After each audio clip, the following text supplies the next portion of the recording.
Assalamualaikum warahmatullahi wabarakatuh. Nama saya Stella Dinda Diana Adisti, kelas D2 dengan NIM 2321010 413. Di sini saya akan menjelaskan materi tentang tafsir ayat-ayat dan syarah hadis tentang ilmu pengetahuan. Topik pembahasannya yaitu yang pertama ayat-ayat yang membahas tentang ilmu pengetahuan beserta tafsirnya. Yang kedua syarah hadis tentang ilmu pengetahuan. Ayat-ayat yang membahas tentang ilmu pengetahuan beserta tafsirnya salah satunya adalah surah An-Nahl surah ke-16 ayat 78.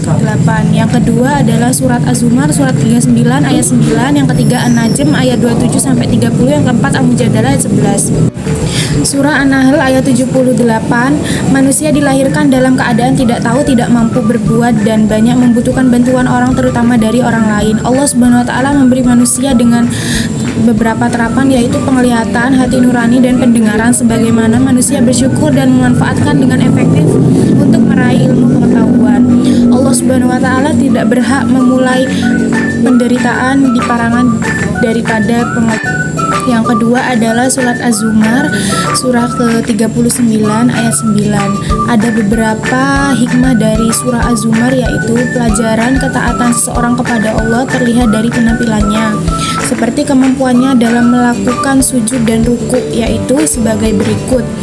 Ketaatan seorang kepada Allah terlihat dari penampilannya seperti kemampuannya dalam sujud dan ruku, namun dalam kelelawar terdapat perasaan takut dan khawatir. Terdapat perasaan takut dan khawatir yang dibarengi dengan harapan. Yang kedua, ada rasa takut dan khawatir yang disertai harapan seorang mukmin agar terhindar dari rasa cemas saat menangani sesuatu. Yang ketiga, seseorang tetap waspada tanpa merasa putus asa karena rasa takut dan harapan. Yang ketiga, surah An-Najm surah ke-53 ayat 27 sampai 30. Surat An-Najm menegaskan kepercayaan mereka dengan menyatakan bahwa orang-orang yang tidak beriman kepada kehidupan akhirat, yaitu kaum musyrikin Mekah yang menyembah berhala, sebenarnya mereka benar-benar menamakan malaikat dan mengatributkan kepada mereka sifat-sifat perempuan dengan menyebut mereka sebagai anak-anak perempuan Allah Subhanahu wa taala.